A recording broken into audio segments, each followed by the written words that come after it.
Hi, welcome back to QT all in one channel.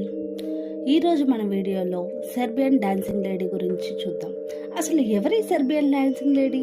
ఈమె ఆత్మ, ప్రేతాత్మ లేక మనిషేనా? అసలు ఈ డాన్సింగ్ లేడీ ఎందుకెంత పాపులర్ అయింది? అసలు ఈమె స్టోరీ ఏంటి? అసలు ఏం జరిగింది? అసలు ఈ డాన్సింగ్ లేడీ గురించి వీడియోలు నిజమా అబద్ధమా అనేది ఈ వీడియోలో తెలుసుకుందాం. మొదటిసారి మన ఛానల్ చూస్తున్నట్లయితే లైక్ చేయండి, షేర్ చేయండి, సబ్స్క్రైబ్ చేసి పక్కన ఉన్న బెల్ ఐకాన్ అనేది యాక్టివేట్ చేసుకోండి. ఇక టాపిక్లోకి వెళ్దాం. దీనికన్నా ముందు నేను ఒక చిన్న విషయం అడుగుతాను. అది మీకు ఎలా అనిపించింది అనేది నాకు కామెంట్ రూపంలో చెప్పండి. మీరు ఒక నిర్మానుషమైన ప్రదేశంలో నడుచుకుంటూ వెళ్తున్నారు.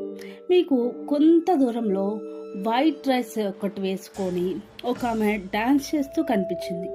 ఆమెను చూసి మీరేం చేస్తారు అనేది అయితే నాకు కామెంట్లో చెప్పండి. ఇప్పుడైతే సెర్బియన్ డాన్సింగ్ లేడీ స్టోరీ